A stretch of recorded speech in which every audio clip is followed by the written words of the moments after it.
శ్రీనిలయం సూర్యగిరి చిన్మయ తేజమునందగోరితిన్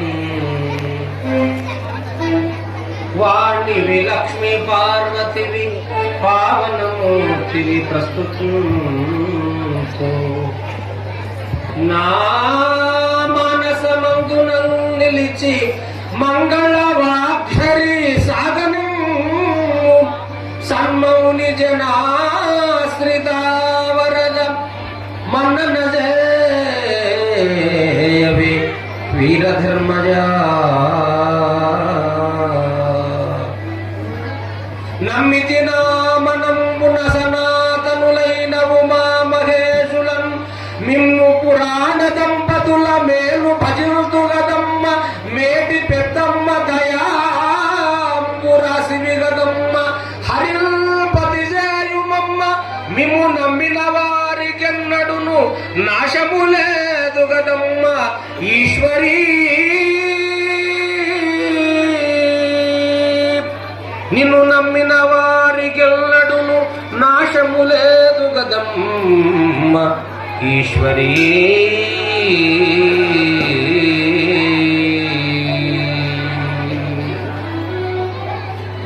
శ్రీకరి సుగుణానిధి శ్రీకరి సుగుణానిధి కాళిదుర్గి లోలాక్షి సదా నీకే నీకే జైజాచితి నన్ను సాకేడు భారంబు నీదే శంకరి దేవి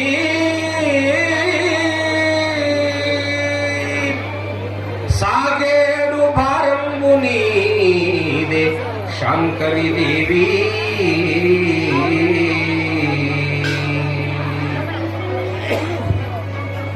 జగద్గురు మద్గురు పరమాత్మ కోటిలింగేశ్వర వీర ధర్మజమాత పాదపద్మములకు ప్రణమిల్లుతూ తెలంగాణ ప్రాంతంలో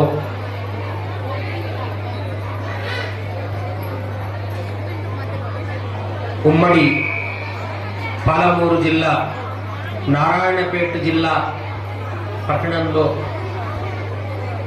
అతి సన్నిధానంలో ఉన్నటువంటి శ్రీ శ్రీ శ్రీ శ్రీ క్యాతంపల్లి భద్రకాళి సమేత వీరభద్రేశ్వర స్వామి వారి యొక్క పాదపద్మములకు ప్రణమిల్లుతూ మరియు ఈ జాతర మహోత్సవాన్ని పురస్కరించుకొని ఈ కార్యక్రమానికి ఎంతో ఉత్సాహంగా ఉల్లాసంగా ఉద్వేగభరితంగా ఈ ఉత్సవాలను విని చూచి ఆనందపడడానికి వచ్చినటువంటి సమస్త పెద్దలకు చిన్నలకు అందరికీ కూడా శరణాగతి నేను తెలియజేస్తూ భక్తులందరూ కూడా దాదాపు 12 కావస్తున్నా కూడా అద్భుతమైనటువంటి పాటలతో అలరించేటటువంటి సంగీత అకాడమీ ఉండేటటువంటి వీళ్ళందరి యొక్క గానాలను వీళ్ళ యొక్క సంగీతాన్ని చాలా ఆనందంగా విని పులకాంకితులై ఉన్నటువంటి మీ అందరికీ కూడా మరొకసారి చప్పట్లతో వారికి ఆనందంగా మనము తెలియజేద్దాం. ఎందుకంటే శిశుర్వేత్తి పశుర్వేత్తి అని మనకు శాస్త్రం ఉన్నది. అంటే దాదాపుగా ఒక సంగీతకారుడైనా ఒక నృత్యకారుడైనా ఒక గాన కళాకారుడైనా ఎటువంటి వాడైనప్పటికీ కూడా అది భగవంతుని యొక్క కరుణా కటాక్షం వల్ల మాత్రమే ఆ కళ అనేది వారికి అబ్బుతుందట. అందుగురించే ఒక బ్రహ్మ విద్య గాని నృత్యము గాని ఒక కళ గాని ఒక హార్మోని గాని ఒక తబలా గాని ఇవన్నీ కూడా దాదాపుగా భగవంతుని అనుగ్రహం వలన సహజంగా ఉత్పన్నమయ్యేట.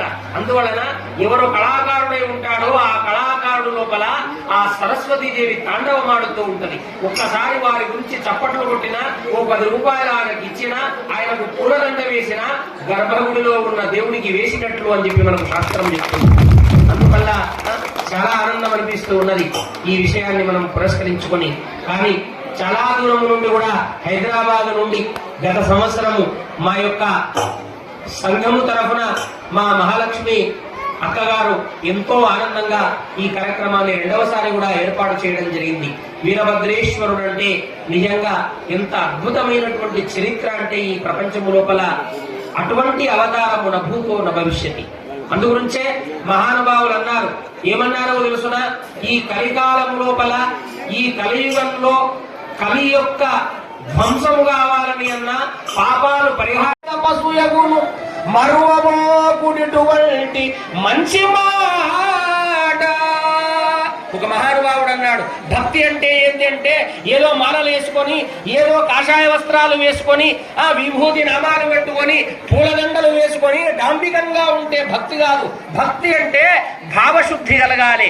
ఎవరు భక్తిపరుడు అంటే ఏ మానవుడైతే తనుమన ధనములను పరమాత్మునికి అర్పించి, ఏ ఇష్టదైవమైనా పర్వాలేదు, రాముడైనా, కృష్ణుడైనా, శివుడైనా, వీరభద్రుడైనా, ఏ దేవత అయినా కూడా పర్వాలేదు, ఆ దేవతకు తను మన ధనములను అర్పించి హృదయాన్ని శుద్ధి చేసుకొని, పరమాత్మ అందరి హృదయాల లోపల ఉన్నాడు కాబట్టి అందరి హృదయాలలో ఉన్నటువంటి పరమాత్ముడు కూడా నాలో ఉన్నాడు అన్నటువంటి భావనను ఏర్పాటు చేసుకొని, ఏ మానవుడైతే దయ, సత్యము, సహనము, ధర్మము, అహింస అనేటటువంటి ధర్మాలను ఎవరైతే పాటించి జీవనము కొనసాగిస్తారో అటువంటి వారు నిజమైన భక్తులు అని చెప్పి మనకు శివపురాణం చెప్పడం జరిగింది. కానీ ఈనాడు మనము నిజమైన భక్తులము కావాలి, నిజమైన భక్తులమై అవుతున్నామా? కావడానికే ఈ భజనలు, కావడానికే ఈ స్మరణలు, కావడానికే ఈ పురాణాలు. అందుగురించే పుస్తకంబులు చదువ పూర్ణత్వం అవ్వదు, హృదయ సంపుటముల తెరువవలయు. పుస్తకములు చదువ పూర్ణత్వం అవ్వదు, హృదయ సంపుటముల తెరువవలయు. ఒక మహానుభావుడు అన్నాడు, పుస్తకాలు చదివినంత మాత్రమున, వేదాలను అభ్యసించినంత మాత్రమున వాడు భక్తుడు కాలేదు. హృదయ సంపుటముల తెరువవలయు, పారిశుద్ధమొకటే పరమాత్మ చేర్చును. కళికాంబ హంస కళికాంబ. వీరబ్రహ్మేంద్ర స్వామి కలజ్ఞానం రాసి భూత భవిష్యత్ వర్తమానాలు రాస్తూ ఆయన ఒక్క మాట అన్నాడు, నాయన వేదాలు చదివినంత మాత్రమున, శాస్త్రాలు చదివినంత మాత్రమున వాడు పండితుడు కాలేదు. నీ హృదయములో ఉండేటటువంటి మాలిన్యాన్ని ఎప్పుడైతే నీవు తొలగించుకుంటావో, హృదయ శుద్ధిగా పరమాత్ముని యొక్క నామస్మరణ, పరమాత్ముని యొక్క సేవ, పరమాత్ముని యొక్క భజన, పరమాత్ముని యొక్క ధ్యానాన్ని నీవు చేయగలుగుతావో అటువంటి వాడు సకల వేదములు చదివినటువంటి వాని కంటే గొప్ప అని చెప్పి ఆ మహానుభావుడు చెప్పడం జరిగింది. కాబట్టి ఈనాడు ఇక్కడ ఉన్నటువంటి వాళ్ళంతా కూడా ఏమి చదువరులు కాదు, పిల్లలంతా కూడా చూడండి, పసి పాపలంతా కూర్చున్నారు. అక్కడ పైన ఉన్నటువంటి వాళ్ళంతా కూడా వాళ్ళ పనులు చేసుకుంటూ చక్కగా వింటూ ఉన్నారు. అందుగురించి ఇది కూడా ఒక తపస్సు అని అంటాడు వేదవ్యాసుల వారు. శృణువం తపః అంటాడు. తపస్సు అంటే ఏంటో తెలుసునా? ఏదో అడవిలో వెళ్ళి ముక్కు మూసుకొని ఏదో మాలాతో కర్మే ఫిరై జీవు ఫిరై ముక్కు మాహి అని అంటే అది జపము కాదు. ఆయన జపం చేసుకుంటూ ఉంటాడట. మరి జపం చేసుకుంటున్న మనసు మాత్రం ఎక్కడ ఉంటది అని అంటే ఎక్కడో చెప్పుల దగ్గర ఉంటుందట. అది జపము కాదు. నిజంగా చెప్పాలంటే శ్రద్ధగా ఏ మానవుడైతే పురాణాన్ని వింటాడో, శ్రద్ధగా ఎవరైతే భక్తిపూర్వకముగా ఆ పాద పూజ పైననే, స్వామివారి యొక్క సేవ పైననే మనసు పెడతారో అటువంటి వాళ్లే నిజమైనటువంటి భక్తిలో ఉన్నటువంటి వాళ్ళు అని చెప్పి మీ అందరికి కూడా నేను తెలియజేసుకుంటూ ఉన్నా. ఈనాడు అందరూ కూడా వినాలనే తాపత్రయముతో ఉన్నారు. వినడము కూడా ఒక తపస్సే. అందుగురించే వేదవ్యాస మహాముని ఆయన భాగవతాన్ని రాసిన తర్వాత ఆయన ఒక మాట అన్నాడు. ఏమన్నాడో తెలుసునా? నీ పద్యావనులగించు చెవులు, నిన్నాడు వాక్యంబులు, నీ పేరను పనిచేయు హస్తయుగములు, నీ మూర్తిపై చూపులు, నీ పాదంబుల పొంత మొక్కు శిరములు, నీ పాదంబుల పొంత మొక్కు శిరములు, నిన్నాడు వాక్యంబులు, నీ పేరను పనిచేయు హస్తయుగములు అని అంటాడు. నీ పేరే పనిచేసేటటువంటి హస్తాలు, నీ యొక్క నామాన్ని చెప్పేటటువంటి నోరు, ఎప్పుడు కూడా నీ గురించి ఆలోచించేటటువంటి ఆ మేధస్సు ఏదైతే ఉన్నదో అటువంటిది నాకు ఇవ్వమని చెప్పి ఆ పరమాత్ముని కోరుకున్నాడట. మనం ఏమి కోరుకున్నారే భగవంతుని అంటే చాలా మంది అనుకుంటారు, వీరభద్రేశ్వర స్వామి దగ్గరికి వచ్చి ఏమి కోరుకుంటారు అంటే, వాస్తవికంగా గమనిస్తే అయ్యా నాకు సంతానం కాలేదు, సంతానం ఇవ్వండి, కోరుకోండి తప్పు లేదు. నాకు డబ్బు లేదు, డబ్బు ఇవ్వండి, కోరుకోండి తప్పు లేదు. కానీ ఒకటి గుర్తు పెట్టుకోండి, భగవంతుని దగ్గరికి వచ్చినప్పుడు, పరమాత్ముని సన్నిధానములకు వచ్చినప్పుడు ఏమి కోరుకోవాలట?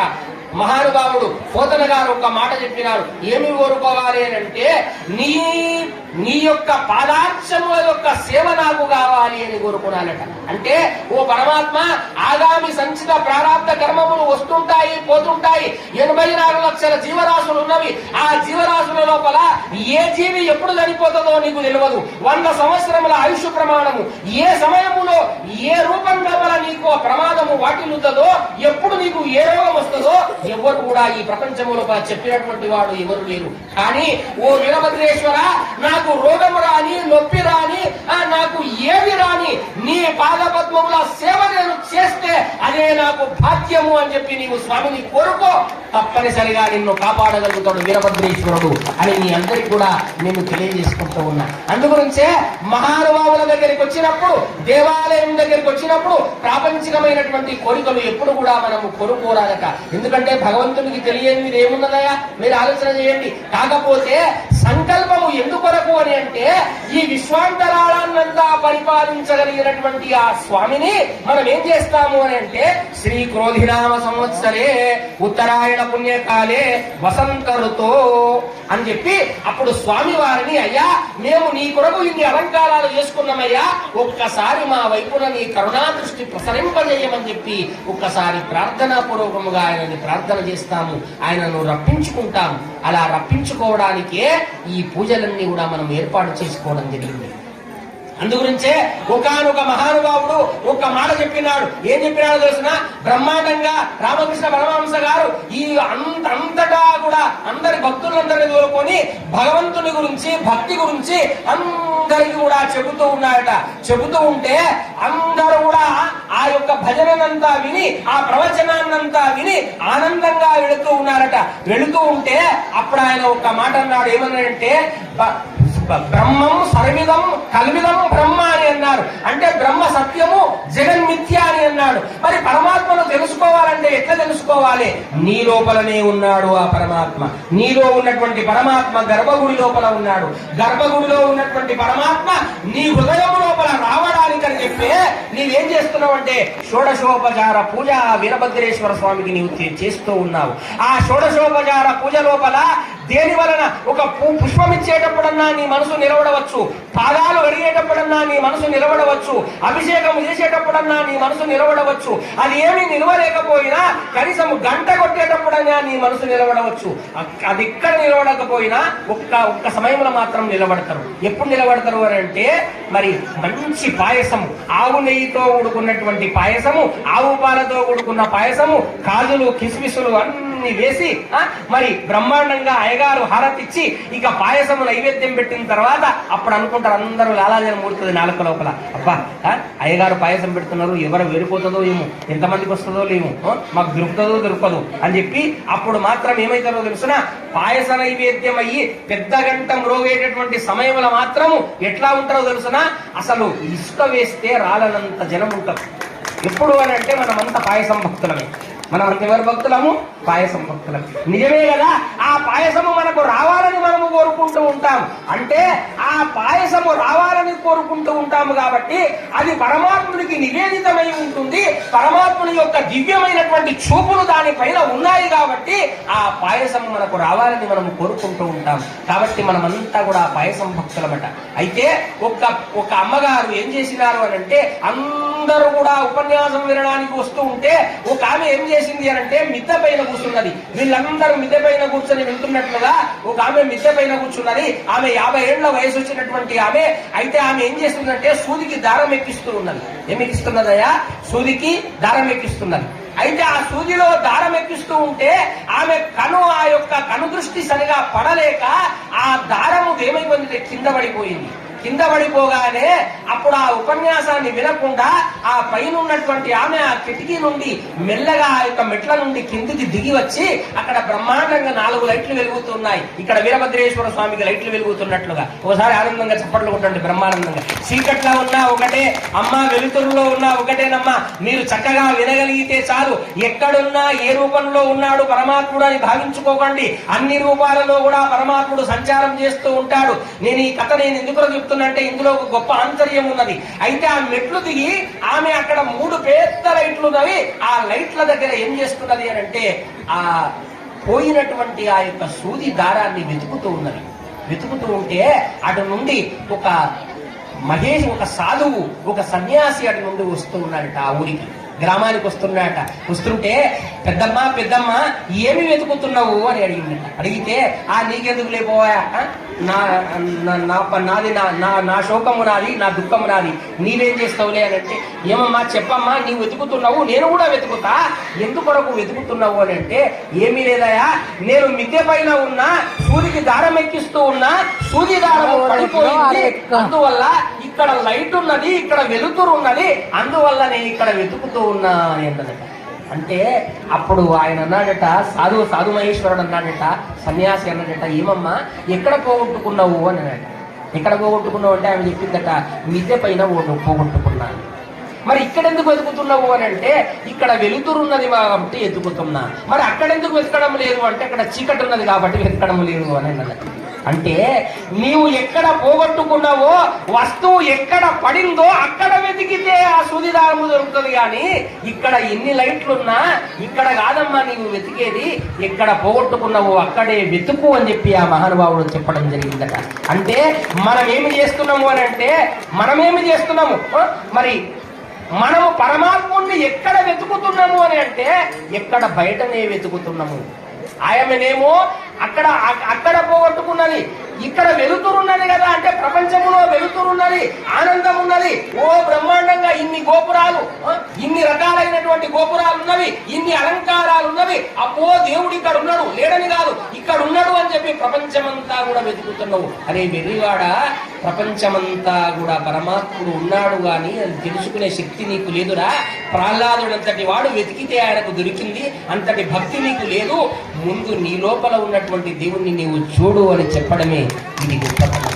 అందుగురించే దేవుడనగా వేరే దేశమందున లేడు, దేవుడనగా వేరే దేశమందున లేడు, తనదు దేహమందు తగిలి ఉండు, పాపమనగా వేరే పరదేశమున లేడు, పాపమనగా వేరే పరదేశమున లేడు, తాను చేయు పనులు తగిలి ఉండు. మీరు బాగా ఆలోచన చేయండి. పాపం చేస్తే చాలా మంది అనుకుంటారు, పాపం చేస్తే చాలా మంది ఈనాడు పాపాత్ములంతా కూడా అంత పాపాలు చేస్తున్నారు, కానీ వాడు నా ముందరనే వాడు 4 అంతస్తుల బిల్డింగ్ కట్టే, మా నాన్న అంటాడు, నా ముందరనే 4 అంతస్తుల బిల్డింగ్ కట్టే, నేను మాత్రం దేవుడా దేవుడా దేవుడా అని అంటున్నా, నా కొడుకు మాత్రం మాతా మాతా మాతా అని చెప్పి అమ్మ దగ్గరికి పోతాడు వస్తాడు, కానీ నేను మాత్రం పొడి గుడిసెల్నే ఉన్నా, వాడు నా ముందరనే వాడు బిల్డింగులు కట్టే. అంటే మీరు ఆలోచన చేసుకోండి, వాడు అలా కట్టినాడు, నీవేమో ఇక్కడే ఉన్నావని నీవు భావించుకుంటున్నావు. కానీ ఒక్కటి బాగా గుర్తుపెట్టుకో, ఏకైకాగవు త్రయ సింహ పంచవ్యాఘ్ర ప్రసూతిభిః, ఏకైకాగవు త్రయ సింహ పంచవ్యాఘ్ర ప్రసూతిభిః, ధర్మ నష్ట సంతానో ధర్మయేవ ప్రవృద్ధః అని మనకు వేదము చెప్పింది. అంటే మీరు ఆలోచన చేయండి, ఒక్క పులి ఉన్నది, ఒక్క ఈతకు ఎన్ని పిల్లలు కంటది అంటే 5 పిల్లలు కంటది. ఎన్ని పిల్లలు కంటదాయా?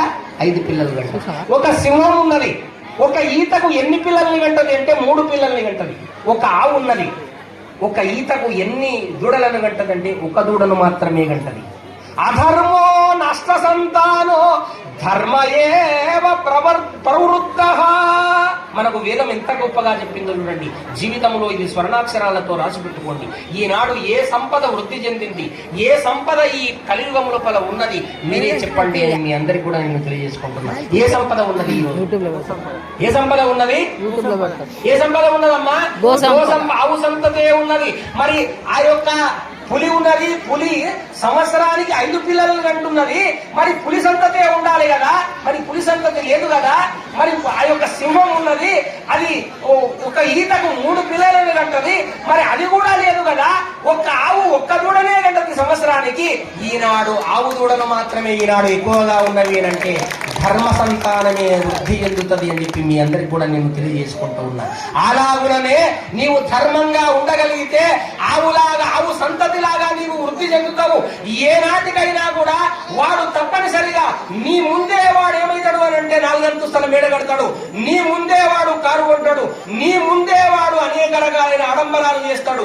చిట్ట చివరకు ఏమైతుందో తెలుసునా, నీవు మాత్రము ధర్మంగా ఇట్లే ఉంటావు, నీవు మాత్రము 90 ఏళ్ల వరకు 100 సంవత్సరాల వరకు శతమానం భవతి అని చెప్పి ఆ వీరభద్రేశ్వరుడి దయ వల్ల, అమ్మవారి దయ వల్ల నీవు ఆ సంపూర్ణమైన ఐషుతో ఉంటావు. గాని నీ ముందల్నే వాడు శ్రీమద్రమారమణ గోవిందా గోవింద, నీ ముందల్నే కారు కొనే, నీ ముందల్నే ఇల్లు కట్టే, నీ ముందల్నే అన్నీ చేసే, నీ ముందల్నే వాడు ఏమైపోయిండు అంటే అయిపోయా వెళ్ళిపోయాడు.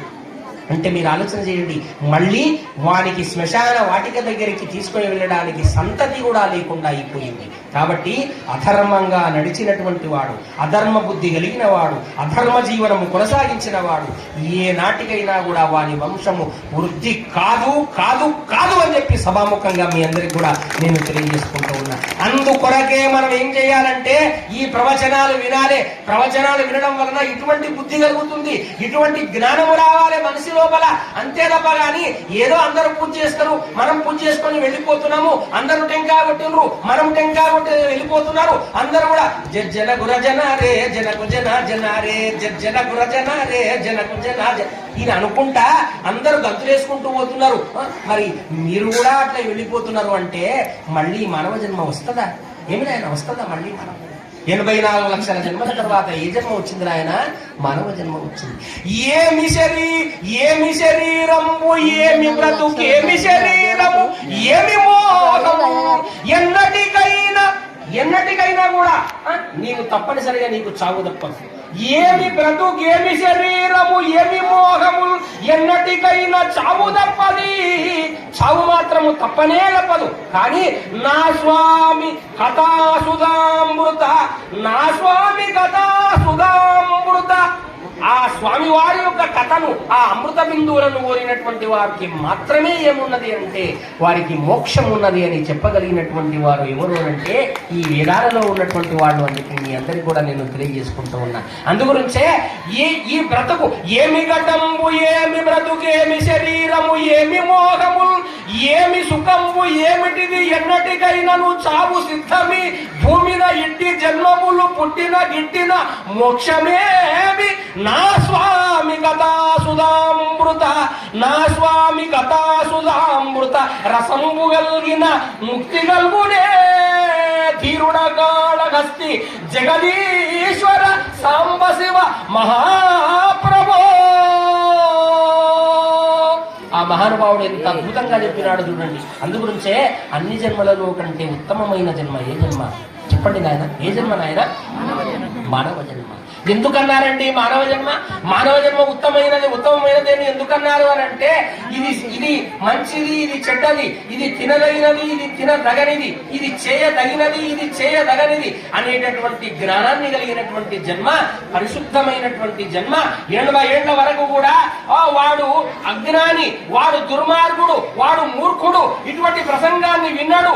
ఎప్పుడో ఒకసారి యానగుండే అమ్మవారి లాంటి అటువంటి తపశక్తి కలిగినటువంటి అమ్మవారి దగ్గరికి పోయిండు. ఆ పొయ్యి ఏమైనా ఆశీర్వాదం తీసుకున్నాడు. అప్పటి వరకు 4 పూటల మాంసం తినేవాడు, మధ్య మాంసాలు తాగేవాడు, ఎప్పుడు కూడా వాడు పెంట కుప్పల పైన పడేటటువంటి వాడు 86వ సంవత్సరము లోపల అమ్మవారి యొక్క ఆశీర్వాద బలం వలన, సాధు సత్పురుషుల యొక్క పురాణాల ప్రవచనముల వలన 87వ సంవత్సరం లోపల వాడు వాల్మీకి లాగా మారడానికి అవకాశం ఉన్నటువంటి జన్మ మానవ జన్మ అని చెప్పి మీ అందరికీ కూడా నేను తెలియజేసుకుంటున్నా. అరే ఏమి చిత్రమయ్యా, 85 ఏళ్ళు వీడిట్లా బతికుండు, 86వ ఏళ్ళ లోపల అన్ని వదిలిపెట్టుండు, 87వ సంవత్సరంలో వాడు సాధు సత్పురుషుడిగా మారిండు అంటే మారగలగడానికి అవకాశం ఉన్నటువంటి జన్మ ఏ జన్మ అంటే ఒక్క మానవ జన్మ మాత్రమే.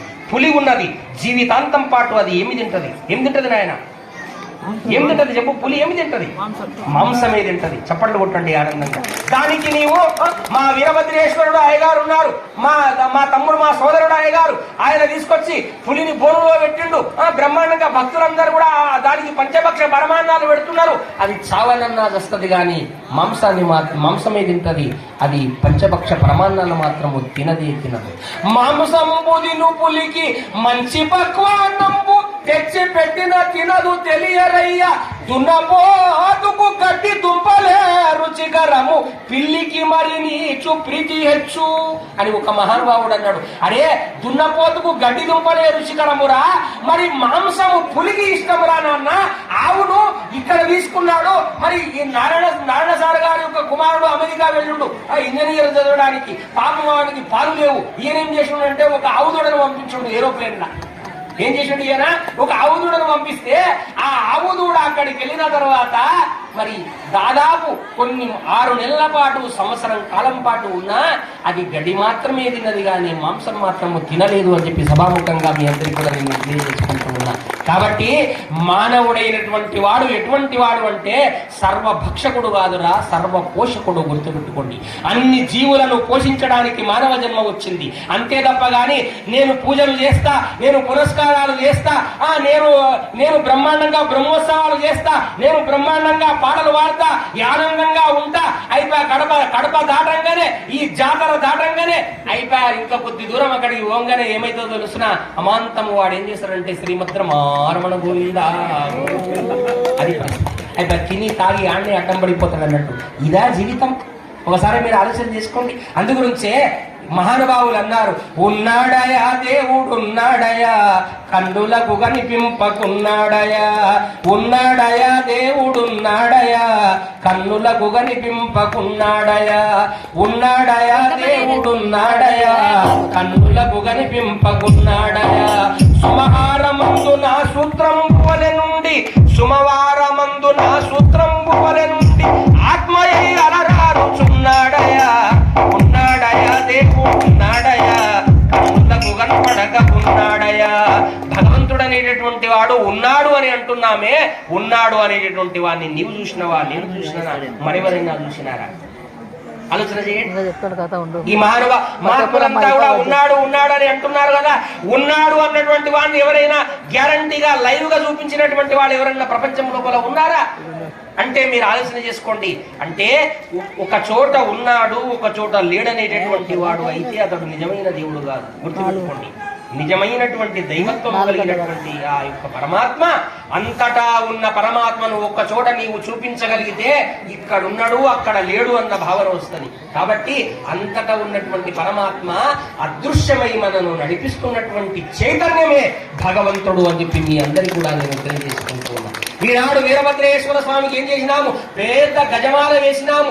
ఆ గజమాల లోపల రకరకాలైనటువంటి మల్లె పూలు, గులాబీ పూలు, వాసన పూలు, రంగు రంగుల మెరసేటటువంటి పూలన్నీ కూడా కనపడుతున్నవి. ఆ పూలలో ఉన్నటువంటి దారము మీకు కనపడుతుందా? ఆ పూలలో ఉన్నటువంటి దారము లాంటి వాడు ఎవరు అని అంటే ఆ యొక్క పరమాత్ముడు. సుమహారమందు నా సూత్రంబు వలె నుండి ఆత్మయై అలరారుచున్నాడయా, ఉన్నాడయా దేవుడున్నాడయా కన్నులకు కనిపింపకున్నాడయా, ఉన్నాడయా దేవుడున్నాడయా కన్నులకు కనిపింపకున్నాడయా. తెర ముందు తానుంచి తెరపైన ప్రజలుంచి తైతక్కలాడించుచున్నాడయా, ఉన్నాడయా దేవుడున్నాడయా కన్నులకు కనిపింపకున్నాడయా. ఎట్లా ఉన్నాడు ఆయన? ఏ రకంగా ఉన్నాడు? తెరపైన బొమ్మలాడుతూ ఉన్నది. ఇప్పుడు ఈ బొమ్మ వచ్చింది. ఈ బొమ్మ ఇక్కడ వీరభద్రేశ్వర స్వామి ఆ స్టేజ్ ఏర్పాటు చేసినారు. ఆ స్టేజ్ ఏర్పాటు చేస్తే ఆ స్టేజ్ బొమ్మ లోపల ఆడుతూ ఉన్నది. ఆ ఆడుతూ ఉన్నటువంటి బొమ్మను ఆడిస్తున్నాడు. వెనక ఉన్నటువంటి ఆ అమ్మవారు, ఆ చైతన్యం మీకు కనపడడం లేదు కాబట్టి ఇక్కడ బొమ్మ మాత్రమే మీకు కనపడుతున్నది. కాబట్టి ఈ బొమ్మలన్నీ కూడా ఆడుతున్నవి అని అంటే వెనుక ఆయన ఆడిస్తున్నాడు కాబట్టి ఆడుతున్నవి. ఆ అదృశ్యమైనటువంటి శక్తే పరమాత్ముడు అని చెప్పి మీ అందరికి కూడా నేను తెలియజేసుకుంటూ ఉన్నా.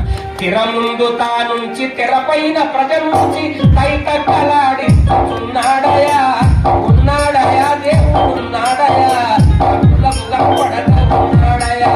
చూడండి ఎట్లా ఉన్నది. సూర్య చంద్రాదులు ఉన్నారు, సూర్యుడు ఉన్నాడు, చంద్రుడు ఉన్నాడు.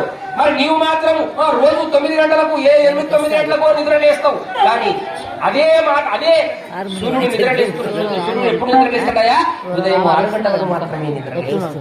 ఉదయం 5 గంటల 6 గంటలలో సూర్యోదయం అవుతుంది. సూర్యోదయం కాకపోతే జ్యోతిషము తప్పు, సూర్యోదయం కాకపోతే గణితము తప్పు.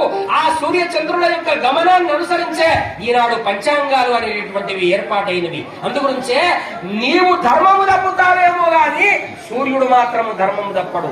నీవు ధర్మము తప్పుతావేమో కానీ చంద్రుడు మాత్రము ధర్మము తప్పడు. సూర్య చంద్రాదుల వలన నీవు ధర్మం గురించి నేర్చుకునాలి. మరి ధర్మం గురించి నేర్చుకునాలి. ఆనందంగా ఆ ధర్మాన్ని నీవు జీవితం అంతా కూడా నీవు ఏర్పాటు చేసుకోవడానికి నీవు ప్రయత్నం చేయాలి. అట్లా చాలా ప్రయత్నం చేయగలిగినటువంటి వాడు ఎవరైతే ఉన్నారో వాడు సత్పురుషుడుగా మారుతాడు అని చెప్పి అంటారు. అందుగురించే కనపడే దైవాలు ఇద్దరే ఇద్దరు, ముగ్గురే ముగ్గురు అని అంటారు. ఆ ముగ్గురు లోపల మొదటి వాడు ఎవరు అని అంటే సూర్యదేవుడు. ఒకసారి ఆనందంగా చెప్పండి కొట్టండి. సూర్యదేవుడు ఎవరైతే తెల్లవారుజామున 6 గంటల లోపలనే ఎవరైతే నిద్ర లేచి ఎవరైతే సూర్య భగవానుడికి ఎవరైతే అర్ఘ్యమిస్తారో అటువంటి వారు ఆరోగ్యం భాస్కరాదిచ్చేత్ అంటారు. అంటే ఆరోగ్యం అనేటటువంటిది ఎవరి చేతిలో ఉన్నది అంటే సూర్యుని యొక్క చేతిలో ఉన్నది. అయితే ఆరోగ్యం సూర్యుని చేతిలో ఉన్నది కాబట్టి ఎవరు 6 గంటల్లో నిద్ర లేస్తే అప్పుడు 100 సంవత్సరముల ఆయుష్ ప్రమాణముతో వాళ్ళ శరీరంలో ఒక జీవశక్తి అనేటటువంటిది ఏర్పడి ఒక అమ్మగారు లేచినా అయ్యగారు లేచినా తప్పనిసరిగా జ్ఞాన శుద్ధి కలుగుతుంది. బ్రహ్మ ముహూర్తములో స్నానం చేసిన, బ్రహ్మ ముహూర్తములో నీవు నిద్ర లేచిన తప్పనిసరిగా నీవు ఆరోగ్యవంతుడవుతావు. కాబట్టి సూర్యుని ఆరాధన చేయాలి. సాయంకాలము కాగానే చంద్రుడిని ఆరాధన చేసి ఏం చేస్తారంటే చంద్ర దర్శనం చేసుకుంటారు. తర్వాత తులసి మాతకు దీపం ముట్టిస్తారు. ఆ తులసి మాతకు దీపం ముట్టిస్తే ఆయురారోగ్య భోగభాగ్యాలతో తన యొక్క భర్త 100 సంవత్సరముల కాలం పాటు పున్నమి నాటి చంద్రునిలాగా దేదీప్యమానముగా వెలుగొందడానికి సాయంకాలపు వేళ లోపల తులసి మాతకు దీపం ముట్టిస్తారు మా అమ్మలంతా కూడా అని చెప్పి మీ అందరికి కూడా నేను తెలియజేసుకుంటూ ఉన్నాను. అయితే తులసి మాతకు దీపం ముట్టించడం వలన మీకు తులసీదేవి ఎంత ధర్మాత్మురాలో, ఎంత గుణవంతురాలో, ఎంత పతివ్రత శిరోమణో ఆ ధర్మాలన్నీ మనకు రావడానికి ఆ సంప్రదాయం ఈనాడు మనం ఏర్పాటు చేసుకున్నాము. కాస్తంత విభూతి ఒక్క నుదిటి పైన రాసుకుంటే చాలు వీరభద్రుడి దగ్గర. అందుగురించే ఒక మహానుభావుడు అన్నాడు, విభూతిని ఎవరైతే దాల్చుకుంటారో, విభూతి ఎవరి ముఖానైతే ఉంటుందో భూత ప్రేత పిశాచాదులని ఖబర్దార్ కడప బయటనే ఉంటవి అని చెప్పి మీ అందరికి కూడా తెలియజేసుకుంటూ ఉన్నా. అందుగురించే ఇక్కడికి రాగానే విభూతి ఏం చేస్తారు అంటే నుదుటి పైన పూస్తారు. అందుగురించే ఆ విభూతిలో అంత ఐశ్వర్యం ఉన్నది. అందుగురించే విభూతిని ఐశ్వర్యము అని అంటారు. అంత ఐశ్వర్యవంతుడైనటువంటి వాడు ఈ ప్రపంచము లోపల ఒక్క దేవదేవుడైనటువంటి ఆ యొక్క పరమేశ్వరుని, ఆ పరమేశ్వరుని యొక్క అవతారమే వీరభద్రేశ్వర స్వామి వారి యొక్క అవతారం. అందుగురించే వీరభద్రేశ్వరుడు ఆ దక్ష యజ్ఞము అనేటటువంటిది ఏదైతే ఉన్నదో ధ్వంసము కావడానికి, దక్ష యజ్ఞం ఎందుకు ధ్వంసమైందయా అంటే ఆ యొక్క అయోనిజ అయినటువంటి అంటే ఆ యొక్క ఆదిశక్తి అవతారమైనటువంటి పార్వతీదేవి ఆ యొక్క యజ్ఞము లోపల పిలవకుండా పేరంటానికి వచ్చి ఆ యజ్ఞములో ఆహుతైపోతుంది. అలా ఆహుతైపోవడం వలన ఏమైంది అంటే పరమేశ్వరుడు కోపగించుకున్నాడు. అందుగురించే మీరు గుర్తుపెట్టుకోండి, ఎప్పుడైనా కూడా యజ్ఞానికి వెళ్ళాలని అనుకున్నా, ఏదైనా ఒక వివాహ కార్యక్రమానికి వెళ్ళాలని అనుకున్నా తప్పనిసరిగా వాళ్ళకి ఏముండాలంటే ఆహ్వానం ఉండాలి. ఆహ్వానము లేకపోతే ఎక్కడ కూడా వెళ్ళరాదు అని అంటారు మహానుభావులంతా కూడా. అందుగురించే ఆహ్వానము లేకుండా అప్పుడు పరమేశ్వరుడు అంటాడు, ఏ సతీ నీకు ఆహ్వానము లేదు, ఆహ్వానము లేకుండా నీవు యజ్ఞానికి పోతున్నావు, నా మాట విను. నీ తండ్రి నన్ను అగౌరవపరచడానికి, నన్ను అవమానపరచడానికే యజ్ఞము తలపెట్టినాడు, నీవు వెళ్ళకు అని చెప్పినా కూడా వినకుండా ఎవరు పార్వతీదేవి పోతుంది.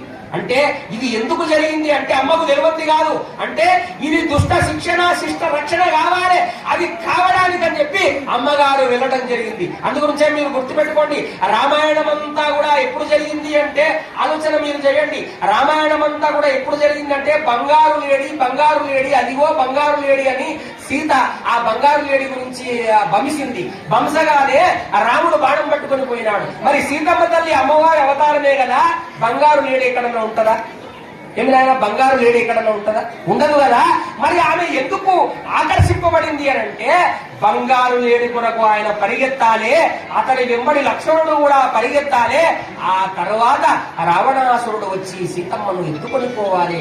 ధర్మ సంరక్షణ కొరకే అమ్మవారు ఆ పని చేసినారు అని చెప్పి మీ అందరికి కూడా నేను తెలియజేసుకుంటూ ఉన్నా.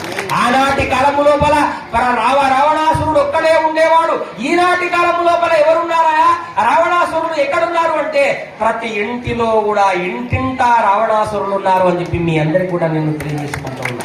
ఇంటింట్లో రావణాసురులు ఉన్నారు, ఇంటింట్లో కామ క్రోధ లోభ మూఢ మనమాశ్చర్యములు ఉన్నవి. కాబట్టి శత్రువులు రాక్షసులు ఎక్కడో లేరు ఈ కలియుగములో. నీ లోపలనే ఉన్నారు రాక్షసులు, నీ లోపలనే ఉన్నారు దేవతలు. కాబట్టి ఆ రాక్షస గుణాలను విడిచిపెడితే అప్పుడు దేవతా గుణాలు రావడానికి అవకాశం ఉన్నది. నీవు కూర్చున్నావు అని అనుకో, ఇక్కడ ఎక్కడ కూడా సీటు లేదు, నీవు కూర్చున్నావు. మరి కూర్చున్నటువంటి చోటు వదిలిపెట్టాలి అంటే నీవు వదిలిపెడితేనే కదా ఆ సీటు అనేటటువంటి ఖాళీ అయ్యేది. ఆ ఖాళీ అయిన దాంట్లో ఎవరు వచ్చి కూర్చుంటారు అని అంటే ఆ యొక్క దేవతలు వచ్చి కూర్చుంటారు. అందుగురించే ఏం చేస్తారో తెలుసిన, పూజ అయ్యే మొదలు ఏం చేస్తారంటే గంట కొడతారు. ఏం కొడతారా? గంట కొడతారు. ఎందుకు కొడతారు అని అంటే ఆగమార్థంతు దేవానాం గమనార్థంతు రక్షసాం. ఓ రాక్షసులారా, మీరందరూ కూడా వీరభద్రుని దర్శనానికి వచ్చినారు, మీరందరూ సుగముగడానికి ఇక్కడికి వచ్చినారు. ఇదిగో మేము పూజ మొదలు పెడుతూ ఉన్నాము, గంట కొడుతూ ఉన్నాము, ఇప్పుడు మీరు వెళ్ళండి. వాళ్ళు వెళితే ఇప్పుడు ఎవరు వస్తారు? ఎవరు వస్తారమ్మా? దేవతలు వస్తారు. మీరు కూడా చప్పట్లు కొట్టండి అమ్మా. పండుకున్న వాళ్ళంతా లేస్తారు. పడుకున్న వాళ్ళంతా లేవాలంటే గట్టిగా చప్పట్లు కొట్టాలి, ఆనందంగా చప్పట్లు కొట్టాలి, బ్రహ్మానందంగా. ఒకసారి ఇట్లా కొట్టే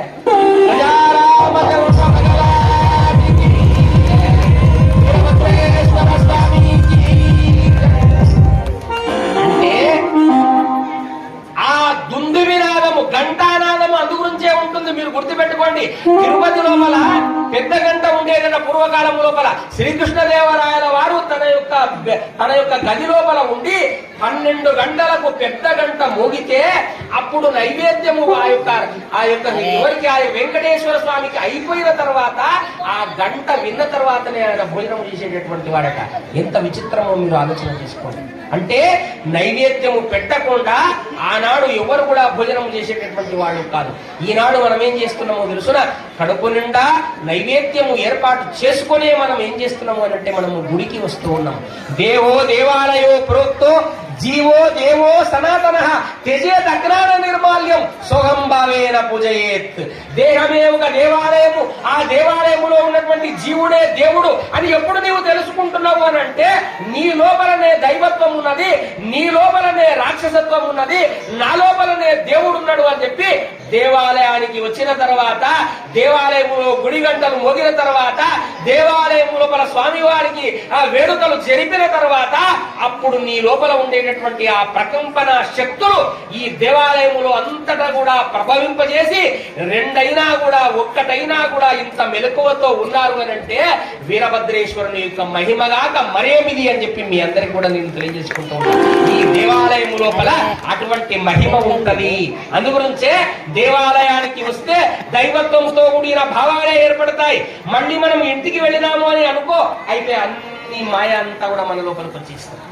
అయిపోయా ఇంటికి రాగానే వాడు ఏమంటాడు స్వామి అంటే రాత్రికి, అయ్యా రాత్రంతా కూడా వీరభద్రేశ్వరుని దగ్గర ఉన్నావు, మరి ఇంట్లో మాత్రం ఏమి కాయగూరలు లేకపా, మరి మార్కెట్ పోతావా, మరి పైసలు ఉన్నాయా లేవా, మరి నూనె లేదు, అది లేదు, ఇది లేదు అని చెప్పి ఆమె అన్ని రామాయణం మొదలు పెడతాయి. ఇక అప్పటి నుండి మొదలాయి, ఇక అయిపోయి ఇదంతా వాయే, మళ్ళీ లోకాభిరామాయణం మొదలాయి. అందుగురించే మీరు బాగా గుర్తు పెట్టుకోండి, ఈ దేవాలయానికి ఉన్నటువంటి ప్రాధాన్యత అటువంటిది.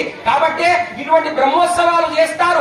ఇటువంటి బ్రహ్మోత్సవాల లోపల ఇంతమంది ఒకేసారి మీరు ఇక్కడ కూర్చొని ఈ పురాణాన్ని మీరు వినగలుగుతున్నారు అని అంటే ఆ వినగలిగినటువంటి శక్తి ఆ పరమాత్ముడే మనకి ఇస్తాడు. కాబట్టి సాధన మనకు కావాలి. ఆ సాధన చతుష్టయ సంపత్తిని మనము ఏర్పాటు చేసుకోవడానికి మనము ఏర్పాటు ఉండాలి. అయితే ఒక మహానుభావుడికి 4 భార్యలున్నా 5 మంది భార్యలున్నారట. 5 మంది భార్యలుంటే ఆ 5 మంది భార్యలకు ఏం చేసినాడు ఆ యొక్క మహానుభావుడు అని అంటే ప్రతిరోజు కూడా ఒక వారం ఒక ఆమె దగ్గర, ఒక వారం ఇంకొక ఆమె దగ్గర, ఇలా 4 వారాలు వాళ్ళ దగ్గర వెళ్ళి వాళ్ళను సుఖపెట్టి వాళ్ళ కోరికలన్నీ తీర్చుకుంటూ ఉండేటటువంటి వాడట. ఒకానొక రోజు ఏం జరిగిందంటే చిన్న భార్య అలిగింది. అలిగితే అప్పుడు ఆయన అన్నాడట, ఎందుకు నీవు అలిగినావు అని అంటే పెద్ద ఆమెకు మాత్రము నీవు ముఖ్యర చేసినావు, ఆ ముఖ్యర లోపల ఏమైందంటే ఆ యొక్క మాణిక్యము చేసినావు, నాకు మాత్రం ఇప్పటి వరకు కూడా కనీసం బంగారు ముక్కెర కాదు కదా, వెండి ముక్కెర కూడా నా ముక్కల లేకపాయే. మరి ఆయనేమో ఆమెనేమో ముక్కెరకు బంగారు పెట్టుకొని మరి మాణిక్యాలు పెట్టుకొని ఆమె మురుస్తున్నది, నేనైతే ఏమి మురవడం లేదు అని అంటే, అప్పుడు అందరినీ 5 మందిని కూర్చోబెట్టి ఆ మహానుభావుడు ఒక భర్త ఏం చేసినా అంటే అందరినీ కూర్చొని, ఏమే మీ అందరికి నా మీద ప్రేమ ఉన్నదా అని అడిగినాడట. అడిగితే పెద్ద ఆమె అన్నదట, ఎందుకు లేదు, చాలా ప్రేమ ఉన్నది నీ మీద అని అన్నాడు. ఇక రెండవ ఆమె కూడా చాలా ప్రేమ ఉన్నది అన్నాడట. ఇట్లా ఆ 5గురు అందరూ కూడా ప్రేమ ఉన్నది అని అన్నారట. అంటే ఆ మహానుభావుడు అన్నాడట, మీ అందరికంటే ఎక్కువ ప్రేమ నేను ఎవరిపైన చూపిస్తున్నాను అంటే, నేను చిన్న భార్య పైన నేను చూపిస్తున్నాను. అందరూ కూడా ముఖమంతా తిప్పుకున్నారట. అయ్యా బాగానే ఉన్నది, చిన్న భార్య పట్ల అంత ప్రేమ ఉన్నది నీకు, ఎందుకు అని అంటే, ఆమెకు నేను సంపదలు ఇవ్వలేదు, ఆభరణాలు ఇవ్వలేదు, ఏమీ ఇవ్వలేదు. ఏమీ ఇవ్వకపోయినా కూడా నన్ను మాత్రమే వరించింది, నాలో ఉన్న ప్రేమను మాత్రమే ఆమె వరించి, ఆమె ఏమీ అడగకుండా నా కొరకే ఆమె ఎదురు చూస్తున్నది. కానీ మీరు అట్లా కాదు, ఒకరు బంగారం కొరకు ఎదురు చూస్తున్నారు, ఒకరు చీరల కొరకు ఎదురు చూస్తున్నారు, ఒకరు మిద్దెల కొరకు ఎదురు చూస్తున్నారు, మిద్దె మెడల కొరకు ఎదురు చూస్తున్నారు. అవన్నీ మీకు ఇచ్చేస్తా, నేను చిన్నామె దగ్గరనే ఉంటాను అన్నట మహానుభావుడు. అంటే మీరు ఆలోచన చేసుకోండి, అన్నీ వదిలిపెట్టగలిగి భగవంతుని పైన మనసు పెట్టగలిగినప్పుడు మాత్రమే పరమాత్ముడు నీ ఇంటి కడప నొక్కుతాడు, లేకపోతే తొక్కడు అని చెప్పి మహానుభావులు అన్నారు. అందుగురించే కామిని కాంచనముల కాంచవీడి, కామిని కాంచనముల కాంచవీడి, తనువు తోడన విషయ వాసనలు ద్రంపి, తనువు తోడన విషయ వాసనలు ద్రంపి, ఎలుగెత్తి ఏడ్చనేది వెంటబడుచుండు లేకున్న కంటబడడు.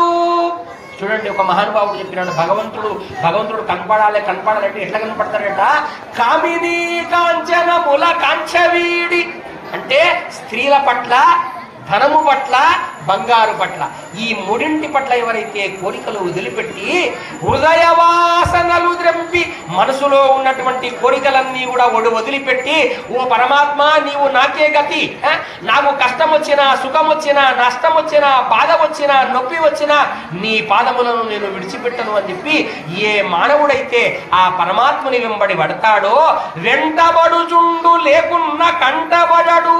అటువంటి వాడి వెంట ఎల్లప్పటికీ భక్త మార్కండేయుడు ఎట్లా పరమేశ్వరుడు ఎట్లా ఉన్నాడో, ప్రహ్లాదుడి వెంట శ్రీమన్నారాయణుడు ఎట్లా ఉన్నాడో, అలాగున మన వెంబడి ఆ పరమాత్ముడు ఉంటాడు అని చెప్పి మీ అందరికి కూడా నేను తెలియజేసుకుంటూ ఉన్నాను. కాబట్టి ఇక్కడికి వచ్చిన తర్వాత దేవుణ్ణి మనం ఏం కోరుకుంటున్నాము అని అంటే, కళ్ళు మూసుకొని అన్ని మాయ కోరికలు కోరుకుంటున్నాము. కానీ ఓ పరమాత్మ, ఇన్ని రోజుల పాటు, ఇన్ని సంవత్సరాల పాటు నేను వీరభద్రుడి దగ్గరికి వస్తున్నా, ఇన్ని సంవత్సరాల పాటు నేను ఈ ఊరేగింపులో పాల్గొంటున్నా, ఒక్కసారైనా నా యొక్క స్వప్నంలో నీవు వచ్చినవా? ఒక్కసారైనా నీవు నాకు దర్శనమిచ్చినవా? ఒక్కసారైనా నీ యొక్క అపురూపమైనటువంటి, నీ దివ్యమైనటువంటి దృశ్యాన్ని, ఆ యొక్క దర్శనాన్ని నాకు కలిగించినవా అని చెప్పి ఎవరైనా కోరుకుంటున్నారా? చెప్పండి. లేదు. ఏమి కోరుకుంటున్నారు అని అంటే, స్వామి నాకు భూతం పట్టింది, ఆ భూతము తొలగిపోవాలి. స్వామి నాకు సంపద లేవు, సంపదలు కావాలి. స్వామి నాకు సంతానము లేదు, సంతానము కావాలి. నీవే కావాలి అని కోరుకున్నటువంటి వాళ్ళు ఎవరైతే ఉన్నారో వాళ్లకు పరమాత్ముడు వాళ్ళ వెంబడే వస్తాడు అని చెప్పి మీ అందరికి కూడా నేను తెలియజేసుకుంటున్నాను. అట్లా కోరుకున్నాడు కాబట్టే మార్కండేయుడు భక్తుడయ్యుండు, అట్లా కోరుకున్నాడు కాబట్టే ప్రహ్లాదుడు ఈ స్తంభములో ఉన్నాడా, అంతగానము నారాయణ నారాయణ నారాయణ అని అంటావురా, అరే ఈ స్తంభములో ఉన్నాడా, డింబక సర్వస్థలంబుల అంబోరుహ నేత్రుడు ననుచుమిగులను ఈ స్తంభంబున చూపగలదే. అరే నీ నారాయణుడు ఇంత గొప్పవాడని అంటున్నావు కదా, ఈ స్తంభములో చూపుతావా అని చెప్పి అప్పుడు ఆ యొక్క గద తీసుకొని స్తంభాన్ని పగలగొడితే అప్పుడు ప్రహ్లాదుడు కళ్ళు మూసుకొని అంటాడు, ఏమన్నాడు తెలుసున్నా, ఇందుగలడందులేడని సందేహము వలదు చక్రి సర్వోపగతుడు ఎందు వెదకి చూచిన అందందే గలడు ధనవాగ్రని వింటే. మహానుభావుడు ఎంత గొప్పగా చెప్పుకున్నాడు చూడండి. ఓ నాన్న, ఇక్కడ ఉన్నాడు అక్కడ లేనటువంటి అనుమానం నీకు వద్దు నాన్న, పరమాత్ముడు అంతటా ఉన్నాడు. ఈ స్తంభములో లేడని నీవు అనుకుంటున్నావా? ఒక్కసారి చూడు అని అంటే అప్పుడు ఆ స్తంభాన్ని ఆ యొక్క గదతోన కొట్టి అప్పుడు కాలితో తంతే ఆ గదలో ఆ యొక్క స్తంభము 1000 వ్రక్కలై అప్పుడు నరసింహ రూపం లోపల మానవ రూపం లోపల వచ్చి ఆ యొక్క ప్రహ్లాదుని సంహారం చేసినాడు ఆ మహానుభావుడు. అలాగుననే ఇక్కడ దక్షయజ్ఞము జరుగుతూ ఉంటే వీరభద్రేశ్వరుడి యొక్క అవతారం వచ్చింది. అవతారము రాగానే ఎక్కడి వాళ్ళక్కడ ఏమైనారు అని అంటే పలాయనమై పడిపోతూ ఉన్నారు. ఆయన పెడబొబ్బలు పెట్టుకుంటా పెద్ద పెద్ద కేకలు వేసుకుంటా జ్వాజ్జల్యమానంగా ఆయన వస్తూ ఉంటే బ్రహ్మదేవుడు తన వాహనమైనటువంటి హంసను వదిలి పారిపోయినాయట. హంసను విడిచిపెట్టి పరిగెత్తిపోయినాయట. గరుత్మంతుని విడిచిపెట్టి ఎవరు ఆ యొక్క విష్ణుమూర్తి కూడా పారిపోయినాడట. బ్రహ్మవయుడు విష్ణుమూర్తి వయుడు ఐరావతాన్ని వదిలిపెట్టి ఇంద్రుడు పరిగెత్తుకొని పోతున్నాడు. వాయప్పో వాడు కత్తి పట్టుకొని వస్తున్నాడు, ఖడ్గం పట్టుకొని వస్తున్నాడు. ఆ మహానుభావుడు ఆయనకు సాటి మరెవరు లేరు, ఇక ఇక్కడ ఎవరు ఉండడానికి వీలు లేదు అని చెప్పి అందరూ కూడా పరిగెత్తుకొని పోతూ ఉంటే అప్పుడు దక్షుడు మాత్రం ఒక్కడక్కడ నిలబడిపోయినాడు. అప్పుడు దక్షుడిని ఏం చేసినాడో తెలుసునా? ఒక్క వేటున దక్షుడి యొక్క శిరస్సును నరికేసినాడు. యాములో భద్రకాళి సమేర వీరభద్రేశ్వర భగవానికి, వీరభద్రేశ్వర స్వామికి ఆనందంగా జోరుగా చప్పట్లు కొట్టండి బ్రహ్మానందంగా. ఎప్పుడైతే వీరభద్రేశ్వరుడు ఆ దక్షుడిని దక్షుడి యొక్క శిరస్సును ఎప్పుడైతే ఖండించినాడో అప్పుడు ఆ ఖండించగా అక్కడ ఉన్నటువంటి దేవతలందరూ కూడా ఆశ్చర్యచకితులైపోయినారు. ఆ తర్వాత అతడి యొక్క గర్వం అణిగిపోయిన తర్వాత అక్కడ ఉన్నటువంటి వాళ్ళందరూ కూడా ఏమైనారు అని అంటే అప్పుడు ఆ యొక్క దక్షుడి యొక్క భార్య అయినటువంటి సుదక్షాదేవి అప్పుడు ఆ పరమేశ్వరుని మళ్ళీ ప్రార్థన చేస్తే అప్పుడు పరమేశ్వరుడు శాంతించి ఏం చేసినాడు అనంటే ఒక మేక తలకాయను తీసుకొని వచ్చి ఏం చేసినాడు అంటే ఆ మేక తలకాయను ఆ యొక్క దక్షుడి యొక్క ముండానికి అతికించి అప్పుడు దక్షుడిని బతికించడం జరిగింది. అలాగున దక్షుని యొక్క సంహారం జరిగింది. అంటే మీరు ఒకసారి ఆలోచన చేయండి, దక్ష సంహారం దేనికి ప్రతీక అంటే గుర్తుపెట్టుకోండి, నేననే అహంకారానికి ప్రతీక దక్షుడు. గుర్తుపెట్టుకోండి, ఆయన లోపల అన్నీ ఉన్నవి, సంపదలు ఉన్నవి, అన్నీ ఉన్నవి, కానీ నేనే అని అహంకారపడినాడు కాబట్టి వాడు ఏమైనాడంటే హతమైనాడు. కాబట్టి అతడి తలకాయ నరకబడింది అంటే మీరు బాగా గుర్తుపెట్టుకోండి. దేవుడి దగ్గరికి వచ్చిన తర్వాత కొంతమంది ఏం చేస్తారో తెలుసునా? నమస్కారం పెట్టమంటే వాడు నిల్లుకుంటూ నమస్కారం పెడతాడు.